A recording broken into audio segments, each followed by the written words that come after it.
রাসূল আকরাম সাল্লাল্লাহু আলাইহি ওয়াসাল্লাম বলেন, শাবানু শাহরি ওয়া রমাদানু শাহরুল্লাহ। শাবান হলো আমার মাস। শাবানু শাহরি, শাবান হলো আমার মাস। ওয়া রমাদানু শাহরুল্লাহ, আর রমজান হলো আল্লাহর মাস। নবীর দিকে শাবান মাসকে নবীজি ইঙ্গিত করেছেন, আর রমজান মাসকে আল্লাহর দিকে ইঙ্গিত করেছেন। নবীর মহব্বত যদি তুমি উম্মতের ভিতরে থাকে, নবীর সম্বন্ধ যার সাথে তোমার সম্বন্ধ হওয়া লাগবে তার সাথে। নবীর সাথে সম্বন্ধ হওয়ার কারণে যায়েদ ইবনে হারেসা নবীজির গোলাম। যায়েদ ইবনে হারেসার এমন দাম হয়েছে, সমস্ত রাজা বাদশাদের, সমস্ত পৃথিবীর রাজা বাদশাদের যেই দাম নাই, হযরত যায়েদ ইবনে হারেসা নবীজির গোলাম হওয়ার কারণে তার চাইতে বেশি দাম। নবীর সাথে সম্পর্ক হওয়ার কারণে মসজিদে নববী, এই পৃথিবীর জমিনে যত মসজিদ আছে সমস্ত মসজিদের চাইতে মসজিদে নববীর দাম বেশি। ওই মসজিদ নববীতে যদি কোনো মানুষ 1 রাকাত নামাজ পড়ে, ওই মানুষ 1000 থেকে 50,000 রাকাতের সওয়াব পেয়ে যায়। সুবহানাল্লাহ। নবীর সাথে সম্বন্ধ করলেই তার দাম কি হয়ে যায়? বেড়ে যায়। নবীর সাথে সম্বন্ধ, নবী বলেন, শাবানু শাহরি ওয়া রমাদানু শাহরুল্লাহ। শাবান হলো আমার মাস, আর রমজান হলো আল্লাহর মাস। সম্মানিত উপস্থিতি, আপনারা সবাই কেমন আছেন? আমিও ভালো আছি, আলহামদুলিল্লাহ। তাহলে শুরুতে সমস্ত পৃথিবীর দিক দিয়ে আমরা কৃতজ্ঞতা বলে একবার আলহামদুলিল্লাহ পাঠ করেছি, দ্বিতীয়বার আমি আপনাদেরকে জিজ্ঞাসা করার কারণে আলহামদুলিল্লাহ পাঠ করেছেন। কয়বার হয়েছে? 2 বার। তাহলে আল্লাহর নবী বলেন যে আল্লাহ পাক হলো বেজর, এই কারণে আমি মুহাম্মদ ও বেজর সংখ্যাকে পছন্দ করি। তাহলে আমরা আরেকবার আলহামদুলিল্লাহ বলে 3 বার পূর্ণ করি, সকলেই পড়ি আলহামদুলিল্লাহ। এবার ঠিক আছে? বিগত জুমায় আমরা আলোচনা করতেছিলাম, খন্দকের যুদ্ধের দিকে যাইতেছিলাম আলোচনা করায়। যেহেতু শাবান মাস, সামনে বরকতময় রজনী, সেহেতু ওইদিকে যে পর্যন্ত ছিল ওইখানেই থাক। ওইদিকে কাফেররা সবাই ঐক্যবদ্ধ হয়েছে, মুসলমানদের নিধন করবে। আর এইদিকে মুসলমানরা কি করতেছে? পরামর্শ করতেছে কিভাবে কি করা যায়। তাহলে পরামর্শ আর মিটিং চলতে থাক নাকি? আমরা শাবানের দিকে ফিরে আসি। যেহেতু এটা শাবান মাস, শবে বরাত খুব সন্নিকটে, সেহেতু আর এই মাসেও বিশেষ কিছু আমল আছে, তাই যদি না বলি তাহলে আপনাদের হক নষ্ট হবে। শবে বরাত সম্পর্কে কিছু বিতর্ক আছে। কিছু মানুষ শবে বরাতকে মানে না। শবে বরাত সম্পর্কে কোরআনের একটি আয়াত আছে, যে আয়াত নিয়েও মুফাসসিরদের মধ্যে মতভেদ আছে। আমি যে আয়াতে কারিমা তেলাওয়াত করেছি, এখানে আল্লাহ বলেছেন, ইন্না আনজালনাহু ফি লাইলাতিন মুবারাকাতিন ইন্না কুন্না মুনজিরিন। নিশ্চয় আমি এই কিতাব নাজিল করেছি লাইলাতিন মুবারাকাতিন, বরকতময় রাতে, ইন্না কুন্না মুনজিরিন, আমি হলাম সতর্ককারী। এই লাইলাতিন মুবারাকাতিন বলতে একদল আলেম শবে বরাতকে বোঝাইছে, শবে বরাতের রাত। আর যারা এটার বিপক্ষে তারা বলেছে যে লাইলাতিন মুবারাকাতিন, এই মুবারকময় রাতে নাজিল করেছি বলে শবে কদরকে বোঝাইছে। কারণ অন্য অন্য জায়গায় আল্লাহ ডাইরেক্ট স্পষ্ট করেই বলছে, ইন্না আনজালনাহু ফি লাইলাতুল কদর, সূরা কদরের মধ্যে সরাসরি কদরের রাতকে আল্লাহ নাম ধরে বলে দিয়েছে। আবার মাসের নামও বলা আছে আরেক জায়গায়, শাহরু রমাদান আল্লাযী উনজিলা ফীহিল কুরআন, আমি রমজান মাসে কোরআন নাযিল করছি। তাহলে দুইটা স্পষ্ট আয়াত আছে যে আল্লাহ রমজান মাসে কদরের রাতে নাযিল করেছে। আমাদের ইমাম আবু হানিফা রাহমাতুল্লাহ আলাইহি বলেছেন যে এটা হয়তো বা কোনো এক সময় এরকম আসবে যে সময় কদর এবং শবে বরাত একসাথে করবে। আবার কিছু কিছু মুফাসসিরিনে কেরাম বলেছেন যে মোবারকময় রাতেই আল্লাহ নাজিল করেছেন বলে শবে বরাতকে বুঝাইছেন এইভাবে যে শবে বরাতের রাতে আল্লাহ কোরআন লোহে মাহফুজ থেকে প্রথম আসমানে নাজিল করেছেন। ওইখান থেকে লাইলাতুল কদরে আল্লাহ পাক কোথায় নাজিল করছেন? দুনিয়ায়। কথা বুঝতে পারছেন? এবার আসি আমরা শাবান মাসে। শাবান শব্দের অর্থ হলো বিস্তার লাভ করা, প্রসার লাভ করা। যেহেতু এই মাসে আল্লাহর রহমত, বরকত বিস্তার লাভ করে, প্রসার লাভ করে, এই কারণে এই মাসের নাম শাবান করা হয়েছে। আনাস রাদিয়াল্লাহু আনহু বলেন যে এই মাসে আল্লাহ পরিপূর্ণ সৎ কাজ দান করেন, এই কারণে এই মাসের নাম শাবান। আর রমজান মাসকে এই জন্য রমজান রাখা হয়েছে যে ওই মাসে বান্দা গুনাহসমূহকে জ্বালিয়ে দেওয়া হয়, এই কারণে রমজানের নাম হচ্ছে রমজান।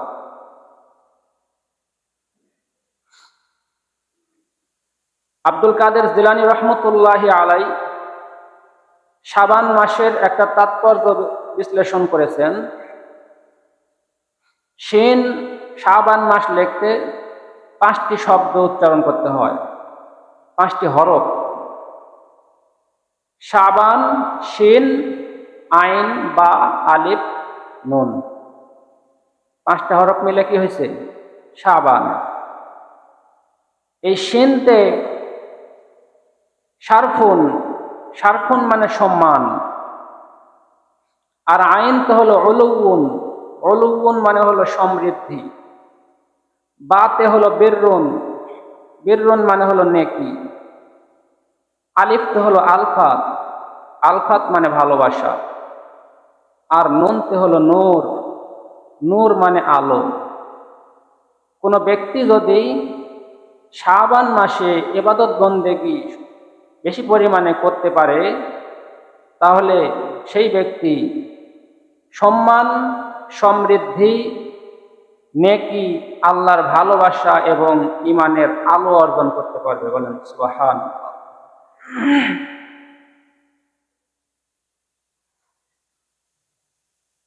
হুজুর সাল্লাল্লাহু আলাইহি ওয়াসাল্লাম বলেন, রজব মাসের মর্যাদা অন্য মাসের উপরে এমন, সমস্ত কালামের উপরে আল্লাহর কালামের মর্যাদা যেমন। শাবান মাসের মর্যাদা অন্য মাসের উপরে এমন, সমস্ত নবীদের উপরে আমার মর্যাদা যেমন। আর রমজান মাসের সম্মান অন্য মাসের উপরে এমন, সমস্ত মাখলুকের উপরে আল্লাহর ফজিলত যেমন। সুবহানাল্লাহ। হুজুর আকরাম সাল্লাল্লাহু আলাইহি ওয়াসাল্লাম বলেন, শাবানু শাহরি ওয়া রমাদানু শাহরুল্লাহ। শাবান হলো আমার মাস, শাবানু শাহরি, শাবান হলো আমার মাস, ওয়া রমাদানু শাহরুল্লাহ, আর রমজান হলো আল্লাহর মাস। নবীর দিকে শাবান মাসকে নবীজি ইঙ্গিত করেছেন, আর রমজান মাসকে আল্লাহর দিকে ইঙ্গিত করেছেন। নবীর মহব্বত যদি তুমি উম্মতের ভিতরে থাকে, নবীর সম্বন্ধ যার সাথে তোমার সম্বন্ধ হওয়া লাগবে তার সাথে। নবীর সাথে সম্বন্ধ হওয়ার কারণে যায়েদ ইবনে হারেসা নবীদের গোলাম। যায়েদ ইবনে হারেসার এমন দাম হয়েছে, সমস্ত রাজা বাদশাদের, সমস্ত পৃথিবীর রাজা বাদশাদের যেই দাম নাই, হযরত যায়েদ ইবনে হারেসা নবীদের গোলাম হওয়ার কারণে তার চাইতে বেশি দাম। নবীর সাথে সম্পর্ক হওয়ার কারণে মসজিদে নববী, এই পৃথিবীর জমিনে যত মসজিদ আছে সমস্ত মসজিদের চাইতে মসজিদে নববীর দাম বেশি। ওই মসজিদ নববীতে যদি কোনো মানুষ 1 রাকাত নামাজ পড়ে, ওই মানুষ 1000 থেকে 50,000 রাকাতের সওয়াব পেয়ে যায়। সুবহানাল্লাহ। নবীর সাথে সম্বন্ধ করলেই তার দাম কি হয়ে যায়? বেড়ে যায়। নবীর সাথে সম্বন্ধ, নবী বলেন শাবানু শাহরি ওয়া রমাদানু শাহরুল্লাহ। শাবান হলো আমার মাস, আর রমজান হলো আল্লাহর মাস। এই শাবান মাসে আমাদেরকে সমস্ত গুনাহ খাতা মাফ করে যদি রেডি হয়ে থাকতে পারি, তাহলে রমজান মাসে আমাদের সম্মান মর্যাদা বৃদ্ধি হবে। রমজানের আশায় বসে থাকলে চলবে? শাবান মাস যখন আসতো, নবীজি অধিক পরিমাণে রোজা রাখতেন। আম্মা জান আয়েশা রাদিয়াল্লাহু তাআলা আনহা বলেন, ইয়া রাসূলুল্লাহ, আপনি এত পরিমাণে রোজা রাখেন কেন? আল্লাহর পয়গম্বর ডাক দিয়ে বলে, আয়েশা, এই শাবান মাস এমন একটা মাস, এই শাবান মাসে আল্লাহ রাব্বুল আলামিন সমস্ত মানুষের সারা বছরের মৃতদের তালিকা মালাকুল মউতের কাছে জমা দেওয়া হয়। শাবান মাসে সমস্ত মানুষের, এই বছরে যারা মৃত্যুবরণ করবে, 1 বছরে যারা মৃত্যুবরণ করবে, তাদের মৃত ব্যক্তিদের তালিকা মালাকুল মউতের কাছে জমা দেওয়া হয়। আমি মুহাম্মদ চাই, আমি রোজা রাখা অবস্থায় আমার মৃত্যুর তালিকাটা মালাকুল মউতের কাছে যা। আমি চাই যে রোজা রাখা অবস্থায়, এই মাসে যেহেতু সারা বছরের মৃত ব্যক্তিদের তালিকা দেওয়া হয়, আমি চাই যে এই রোজা অবস্থায় আমার তালিকাটা দেওয়া হোক। মৃত্যুকে নিয়ে চিন্তা করা লাগবে, কোন সময় আমি মরবো, কিভাবে মরবো, কোন জায়গায় মরবো, এগুলো নিয়ে চিন্তা করা লাগবে। যারা মৃত্যুকে নিয়ে চিন্তা করবে ওরা হলো ঈমানদার, আর যারা মৃত্যুকে নিয়ে ভাবে না তাদের ভিতরে ঈমানের দুর্বলতা আছে। কথা বলেন ঠিক কিনা?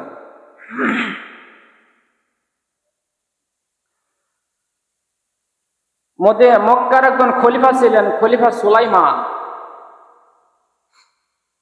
তিনি মদিনায় গিয়েছেন। তো খলিফা আসছে, আমির, প্রেসিডেন্ট আসছে, সমস্ত মদিনার মানুষেরা তার কাছে গিয়ে জমায়েত হয়ে গেছে। এটাই তো স্বাভাবিক। প্রেসিডেন্ট যদি আসে তাহলে সেখানে মানুষ জমা হয় না? সবাই চলে আসছে। তো খলিফা বললেন যে, এখানে আসে নাই এমন কেউ আছে? বলে যে হ্যাঁ, একজন আছে, অমুকে আসে নাই। বলে তাকে ডাকো, লোক পাঠাইছে। তো এখন যেহেতু প্রেসিডেন্ট লোক পাঠাইছে, এখন তার না এসে উপায় নেই। উনি আসছে, আসার পরে বলতেছে যে আপনি আসেন নাই কেন, এই কথার উত্তর আগে দেন। সবাই আসছে আমার সাথে সাক্ষাৎ করার জন্য, আমি একজন খলিফা, প্রেসিডেন্ট, মক্কার থেকে আসছি আপনাদের মদিনায়, আপনি আসেন নাই কেন, এই প্রশ্নের উত্তর আগে দেন। ওই লোকটা ছিল একজন বুজুর্গ ওলি মানুষ। উনি বলতেছে, ইয়া আমিরাল মুমিনিন, আপনার কাছে যারা আসছে, আপনি একজন প্রেসিডেন্ট, সবাই সবার সমস্যা নিয়ে আসছে। কারো টিউবওয়েল লাগবে, কারো টয়লেট লাগবে, কারো ধান, গম, চাউল লাগবে, বিভিন্ন সমস্যা নিয়ে আসছে। তা আমার কোনো কিছু প্রয়োজন নাই, এই কারণে আমি আসি নাই। এখন আমিরুল মুমিনিন বুঝতে পারছেন যে ইনি আমলদার মানুষ, বুজুর্গ মানুষ। তে বললেন যে হুজুর, আপনি আমাকে তাহলে কিছু নসিহত করেন, কিছু উপদেশ দেন। আমি তো মৃত্যুকে ভয় পাই, কবরকে বড় ভয় পাই। ওই বুজুর্গ ডাক দিয়ে বলে, ইয়া আমিরাল মুমিনিন, আপনি আমার একটা প্রশ্নের উত্তর দেন। প্রবাসে যখন কোনো মানুষ চলে যায় অর্থ ইনকামের জন্য, প্রবাসে পরিশ্রম করতে করতে ওই মানুষটার যখন সময় শেষের দিকে চলে আসে, টাকা পয়সা ইনকাম করা শেষ, বাড়ি গাড়ি সব তৈরি হয়ে গেছে, দোকানপাটও হয়ে গেছে, বাড়িও হয়ে গেছে, কিছু জমিও হয়ে গেছে, বিবি বাল বাচ্চা সবাই রেডি। দেশে আসলে তার জীবনের একটা আনন্দ মুহূর্ত শুরু হয়ে যাবে। সারাটা জীবন প্রবাস করে করে দেশে উন্নতি করেছে ওই মানুষটা, দেশে যাওয়া মাত্রই তার ধন সম্পদের কোনো অভাব নাই, বাড়ি ঘর হয়ে গেছে, বাজারে দুইটা দোকানও হয়েছে, মাঠে কিছু জমিও হয়েছে, ব্যাংকেও টাকা আছে। এই মানুষটা যে প্রবাসে আছে, দেশে আসবে, এই দেশে আসার আগ মুহূর্তে এই মানুষের মনের অবস্থাটা কেমন হবে? বলে খুব ভালো হবে, আনন্দদায়ক। পক্ষান্তরে যদি কোনো মানুষ মার্ডার করে, চুরি করে, অন্যায় করিয়া পালাইয়া বেড়াইতেছে, পুলিশ তাকে খুঁজতেছে, গ্রামের মানুষ তাকে খুঁজতেছে, পেলেই তাকে সাইজ করবে, অন্যায় করে পালায় বেড়াইতেছে, এই মানুষটার মনের হালত কেমন? বলে খুবই ভয়ঙ্কর। বলে মুমিন আর কাফেরের হালতটাও হলো এমন, যারা মুমিন হবে তারা এই দুনিয়ার জমিনে মৃত্যুকে কোনো সময় ভয় পাবে না। তারা দুনিয়ার প্রস্তুত থাকবে সব সময়, মৃত্যুর জন্য তারা সবসময় কি থাকবে? প্রস্তুত। মৃত্যুকে তারা খুশি মনে গ্রহণ করবে। আপনার যদি মৃত্যুকে ভয় হয়, তাহলে বুঝতে হবে যে আপনার ভিতরে দুগদুগি আছে। কি বলেন? মৃত্যুকে ভয় হওয়ার কারণ কি? আপনার খবর তো আপনি জানেন, কেউ না জানে। এই কারণে মৃত্যুকে চিন্তা করা লাগবে। নবী বলেন, এই শাবান মাসে মৃত ব্যক্তিদের, সারা বছরের মৃত ব্যক্তিদের তালিকা জমা দেওয়া হয়। তাহিয়ুনা কামা তামুত ওয়া তামুতুনা কামা তাহিয়ুন। তুমি যেইভাবে জীবন যাপন করবা সেইভাবে তোমার মৃত্যু হবে, আর যেইভাবে তোমার মৃত্যু হবে সেইভাবেই তুমি হাসরের ময়দানে উঠবে। গান শুনতে শুনতে তোমার মৃত্যু হয়ে গেল, সুদ খাইতে খাইতে তোমার মৃত্যু হয়ে গেল, নর্তকীর নাচ দেখতে দেখতে তোমার মৃত্যু হয়ে গেল, গুনার কাজ করতে করতে তোমার মৃত্যু হয়ে গেল। হাসরের ময়দানে কোনো মানুষ অন্ধ হয়ে উঠবে, কোনো মানুষ পাগলের মতো হয়ে উঠবে। আবার পক্ষান্তরে যারা ইমানদার হবে তাদের বিভিন্ন রকমের সৌন্দর্য হবে। যারা শহীদ হবে, কাটা হাত নিয়ে, কাটা মাথা নিয়ে আল্লাহর দরবারে হাজির হবে, কোরআন দিয়া রক্ত ঝরে, এরকম একটা অবস্থা নিয়ে তারা হাজির হয়ে যাবে। তুমিও হাজির হবা, তারাও হাজির হবে। চিন্তা করে দেখো মৃত্যু তোমার কেমন ভাবে চাওয়া উচিত। মৃত্যুর জন্য দোয়া করা লাগবে যে আল্লাহ আমাকে উত্তম সময়ে মৃত্যু দেন, উত্তম দিনে আমাকে মৃত্যু দেন, উত্তম জায়গায় আমাকে মৃত্যু দেন। এই চিন্তা আমাদের করতে হবে। যদি বলি যে মৃত্যুর জন্য দোয়া করেন, বলবেন যে হুজুর পাগল হয়েছেন, মৃত্যুর জন্য আমি কেবল যুবক মানুষ। এগুলা দোয়া বুড়া মানুষেরা করবে। বুড়া মানুষে যে খালি মারা যায়, যুবকরা মারা যাবে না, এরকম কোনো গ্যারান্টি আছে? আপনি মরবেন না, আপনার অনেক দেরি আছে, তোর এখনই নামাজ পড়া লাগবে না। এগুলো শয়তান তোমাকে ধোঁকা দিয়ে বোকা বানায় রাখছে। গ্রামের 90 জন মানুষকে যদি এইভাবে বোকা বানায় রাখতে পারে, আর এইভাবে যদি চলতে থাকে, তাহলে এর মধ্যে থেকে 2-1 জন যদি মারা যায়, শয়তান বলবে অপারেশন সাকসেস। বুঝেন নাই? তোবার সুযোগ না দেই আপনাকে কবরে পাঠাইছে, শয়তান আপনাকে এইসব বুঝ পরামর্শ দিতেছে। কত মানুষ কৃষিকাজ নিয়ে ব্যস্ত, তার মৃত্যুর তালিকা মালাকুল মউতের হাতে জমা হয়ে গেছে। কত মানুষ ব্যবসার কাজ নিয়ে ব্যস্ত, তার মৃত্যুর তালিকা মালাকুল মউতের হাতে জমা হয়ে গেছে। কত মানুষ বিয়ে শাদী নিয়ে ব্যস্ত, তার মৃত্যুর তালিকা মালাকুল মউতের হাতে জমা হয়ে গেছে। কত মানুষ বন্ধু বান্ধবের আড্ডা নিয়ে ব্যস্ত, অথচ তার নামটা মৃত ব্যক্তির তালিকায় চলে গেছে, তার কোনো খবর নাই। কথা বুঝতেছেন? নবী বলেন যে এই মাসে মৃতদের তালিকা আল্লাহর কাছে দেওয়া হয়, এই কারণে আমি এই মাসে বেশি বেশি রোজা পালন করতেছি। এই শাবান মাসটা আমলটাকে আমরা তিনটা আমল পাই শাবান মাসে। একটা হলো রোজা, একটা হলো নামাজ, একটা হলো কবর জিয়ারত। শাবান মাসের একটাই রোজা, সেটা হলো ইজা কানাত লাইলাতুন নিসফি মিন শাবান। নবীজি বলেন, ইবনে মাজার হাদিস, ইজা কানাত লাইলাতুন নিসফি মিন শাবান, যখন অর্ধ শাবান দিবাগত রাত আসে, ফাকুমু লাইলাহা, তোমরা রাতে ইবাদত করো, ওয়াসুমু ইয়াওমাহা, তোমরা দিনে রোজা রাখো। ফাইন্নাল্লাহা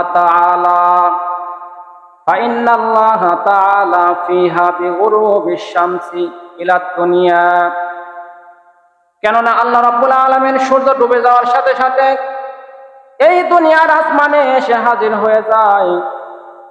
14 শাবান দিবাগত রাত্রে আল্লাহ রাব্বুল আলামিন এই প্রথম আসমানে এসে আত্মপ্রকাশ করেন সূর্য ডুবে যাওয়ার সাথে সাথেই। ফাকমুলু, আল্লাহ বলতে থাকে,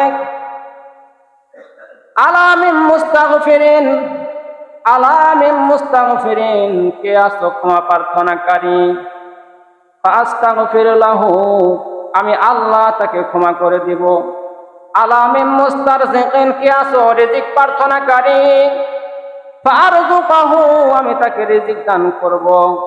আলামিন মুস্তাবলান, কে আছো বিপদগ্রস্ত। ফাউআফিয়াহু, আমি আল্লাহ তাকে বিপদ দূর করে দিব। আলা কাজা আলা কাজা, এইভাবে আল্লাহ রাব্বুল আলামিন সূর্য ফজর পর্যন্ত ডাকতে থাকেন। সুবহানাল্লাহ। শবে বরাতের রাতে সূর্য ডুবে যাওয়ার সাথে সাথে আল্লাহ প্রথম আসমানে আত্মপ্রকাশ করে বান্দাকে ডাকতে থাকে, কে আছো আমার কাছে চাও, কে আছো আমার কাছে চাও। আর এক শ্রেণীর ভ্রান্ত মানুষ, তারা মানুষদেরকে বিভ্রান্ত করতেছে, বলতেছে শবে বরাত বলতে কিছু নাই, শবে বরাত বলতে কিছু নাই। তারা রেডিও, টেলিভিশন, বিভিন্ন সোশ্যাল মিডিয়ায় এই ভ্রান্ত কিছু ফতোয়া দিয়ে মানুষদেরকে বিভ্রান্ত করছে। আজকে মুসলমান এবং ইসলাম দুইটাই ভ্রান্তির বেড়াজালে পড়ে গেছে। মুসলমানরা নির্যাতিত হচ্ছে কাফের মুশরিকদের হাতে, আর ইসলাম নির্যাতিত হচ্ছে এই কিছু নামধারী আলেম ওলামাদের হাতে। ইসলামকে তারা নির্যাতন করছে, ইসলামকে ঘষে মেজে তারা নিজের সাথে ফিট করার চেষ্টা করছে, অথচ উচিত ছিল নিজেকেই ঘষে মেজে ইসলামের সাথে ফিট করা। এই কারণে আমরা এদিক সেদিক দৌড়াদৌড়ি না করে, আল্লাহ আমাদেরকে ব্রেন দিছে, বুদ্ধি দিছে, আমরা চিন্তা ভাবনা করে দেখব। একজন ভাই এসে আমাকে বলতেছে যে ভাই, আমাকে তো একজন আহলে হাদিস হওয়ার জন্য দাওয়াত করতেছে বারবার, কি করব? আমি বললাম, কি বললে তুমি খুশি? বলে আপনি যা বলেন বলেন। আমি বলছি যে তোমার সামনে এখন দুই রাস্তা নিয়ে তোমাকেই গবেষণা করতে হবে। আমি তো হানাফি মাযহাবের মানুষ, আমি তো তোমাকে হানাফি মাযহাবে থাকতেই বলবো। তুমি দুইটাকে সামনে নিয়ে গবেষণা করো, গবেষণা করো, তাদেরটাও শুনবে তাদেরটাও শুনবে, নিরপেক্ষ হবে। এরপরে যারটা তোমার ভালো লাগে তুমি সেটা গ্রহণ করো। আন্দাজে আমি তোমাকে বলবো কেন তুমি এই করো এই করো? হুজুর আকরাম সাল্লাল্লাহু আলাইহি ওয়াসাল্লাম তার সামনে হযরত জিবরাইল আলাইহিস সালাম এসে ডাক দিয়ে বললেন, ইয়া রাসূলুল্লাহ, আজকে হলো শাবানের রাত, আকাশের দিকে তাকান। আমার নবীজি আকাশের দিকে তাকায় দেখে সমস্ত আসমানের দরজাগুলা খোলা, প্রত্যেক গেটে গেটে একজন করে ফেরেশতা ডাক দিয়ে বলতেছে, আদম সন্তান, আজকে যারা আল্লাহর কাছে ক্ষমা প্রার্থনা করবা তাদের জন্য সুসংবাদ, আজকে যারা আল্লাহর কাছে রিজিক চাইবা তাদের জন্য সুসংবাদ, আজকে যারা নামাজ পড়বা তাদের জন্য সুসংবাদ, আজকে যারা কোরআন তেলাওয়াত করবা তাদের জন্য সুসংবাদ। আমি জিব্রাইলকে ডাক দিয়ে বললেন, ও ভাই জিব্রাইল, এই ফেরেশতারা এইভাবে কতক্ষণ থাকবে? বলে ফজর পর্যন্ত, সুবহে সাদিক পর্যন্ত। জিব্রাইল ডাক দিয়ে বলে, হুজুর, কাল গোত্রের মধ্যে যতগুলো ছাগল আছে এই ছাগলের পশম পরিমাণে বান্দাদেরকে আল্লাহ আজকে ক্ষমা করে দিবেন। সুবহানাল্লাহ। কাল গোত্র ওই সময় অধিক পরিমাণে ছাগল থাকতো, ছাগলের পশম কি গুণে শেষ করা সম্ভব? আসলে গুনাহ মেন বিষয় না, মেন উদ্দেশ্য হলো আল্লাহর ক্ষমা করা। আল্লাহ আজকে কি পরিমাণে ক্ষমা করবে এটা বোঝানোর জন্য জিব্রাইল এই কথা বলেছিলেন। এই কারণে সম্মানিত উপস্থিতি, আমরা যারা 3টি রোজা রাখবো, এটা হলো চন্দ্র মাসের প্রতি মাসেই হয়, আইএমএ বীজের রোজা বলে, 13, 14, 15। আর শাবানের রোজা যেটা বলতেছি, শবে বরাতের রোজা যেটা বলতেছি, এটা হলো মঙ্গলবারের দিন। যারা 3 রোজা রাখবেন তারা সোম, মঙ্গল, বুধ। আর যারা 1টি রোজা রাখবেন শবে বরাতের, তারা শুধু মঙ্গলবার। যদি শুধু মঙ্গলবারে রোজা রাখেন তাহলে ভাত খাওয়া লাগবে কবে? সোমবারের রাত্রে। এ কারণে সোম, মঙ্গল, বুধ যারা 3টি রোজা রাখবেন মেয়েদেরকে বলে দিবেন, যারা 3টি রোজা রাখবে সোম, মঙ্গল, বুধ, আর যারা 1টি রোজা রাখবে তারা শুধু মঙ্গলবার। আমরা শবে বরাতের রাত্রে নিজেদের জন্য মাগফিরাত কামনা করব, সকল আমাদের আত্মীয় স্বজন যারা কবর হয়ে গেছে তাদের জন্য মাগফিরাত কামনা করব। সবাই মিলে আমরা দোয়া করব। এরপরে আমরা এককভাবে যার যতটুকু সাধ্য আছে ইবাদত বন্দেগী করতে থাকব। সোমবারের দিন গত রাত। তো এতক্ষণ যে আলোচনা করলাম, আল্লাহ পাক আমি সহ আমাদের সকলকে আমল করার তৌফিক দিন, বলেন আমিন।